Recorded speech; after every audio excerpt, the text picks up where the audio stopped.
disable my number and there's never... Oh, hey! Hi there. Didn't see you there. Hi, I'm Noel Carey. I'm Julia Madison, and this is the That Guy Tour of Boston. Where that guy Today we're going to show you some of our favorite sites and the highlights of what we're going to show you on our tour, which is based on a tour bus, and it leaves every hour on the hour, 7 days a week. That's right, Julia. So what we're going to show you and what we're most excited about is 3 of our 10 sites that we love to show. And that includes the Boston Common, the Boston Tea Party, and Paul Revere's Ride. So first, let's go to the Boston Common. We're here.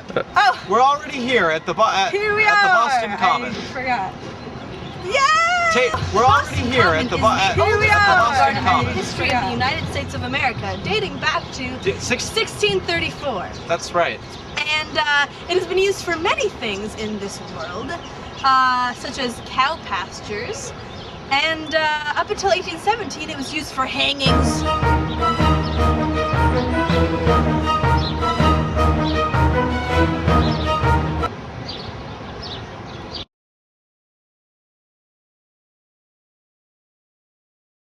Oh. Let's go to the story of Jonathan Gremley.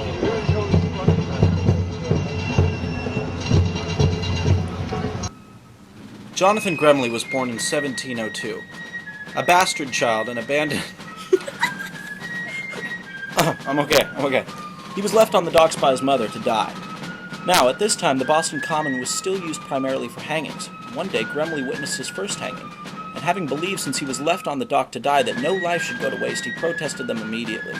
Now, due to Gremley's unnaturally small and limber physique, caused by his premature and breech birth, he was able to scuttle up the gallows unnoticed and cut off the ropes of the people being hanged. Unfortunately, one day he failed to realize they were hanging him.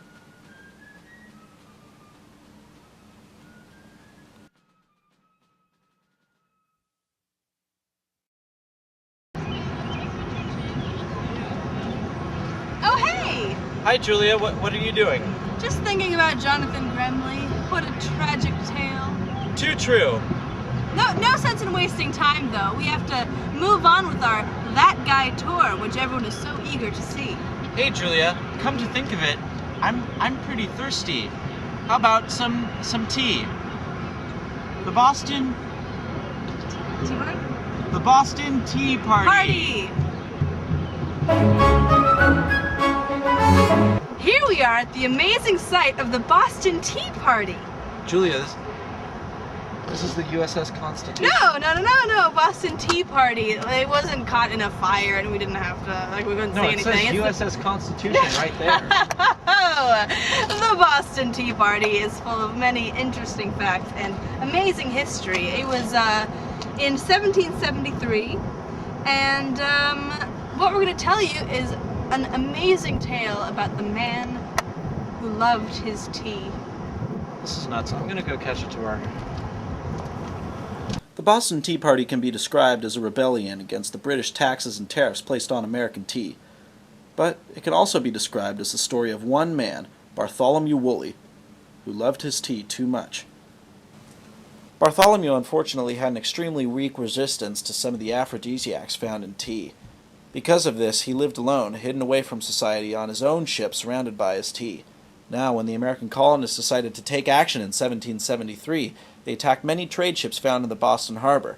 Unfortunately, Bartholomew's ships was one that fell under attack. That day, Bartholomew lost all of his tea, and he would have been able to rescue all of it had it not been for his unlucky attraction to tea.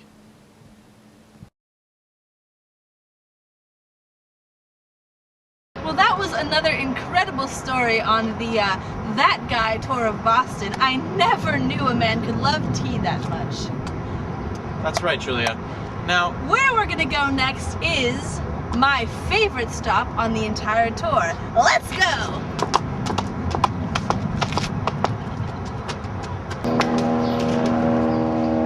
Here we are in the historic North End. a very vital place in Boston's history. One of the stops on our tour is Paul Revere's house, which is right across the street. Now, the story we want to tell you is not about Paul Revere nor his ride. No. Well, actually, there's a little bit of No, a ride. we're telling you about Samson Albright. I'm gonna go visit the house. Okay. Just switch it. I got it. Paul Revere? Oh, hello there, Julia. How are you? I'm fantastic. Can you tell me something about Samson Albright?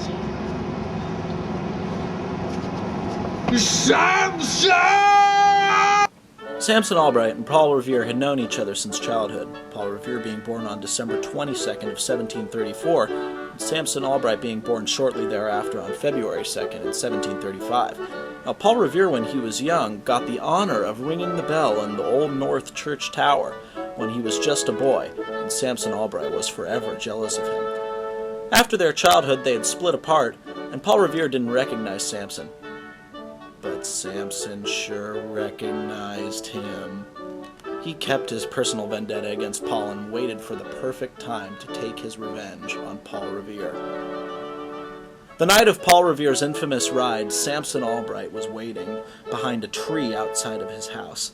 As Paul Revere was riding past on his horse, Samson released his dog, Samson Jr., to chase after the horse. Samson Jr., the dog, of course, successfully chewed off a bit of the horse's heel.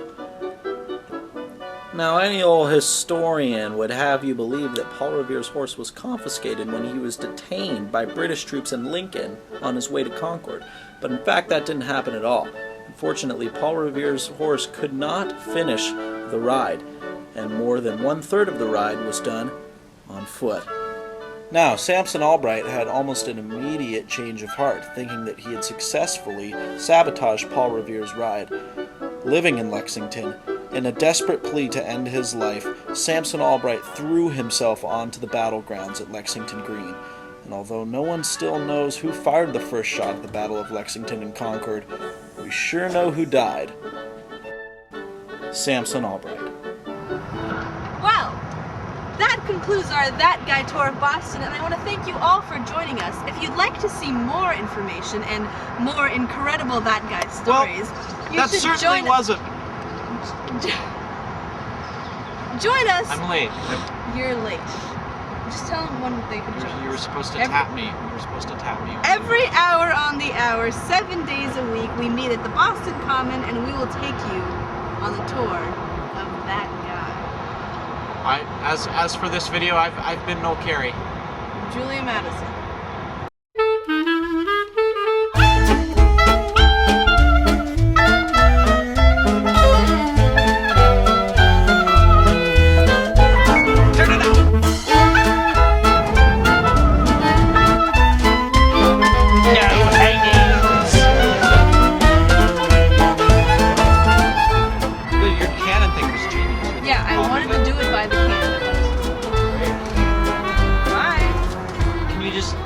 Just give me the...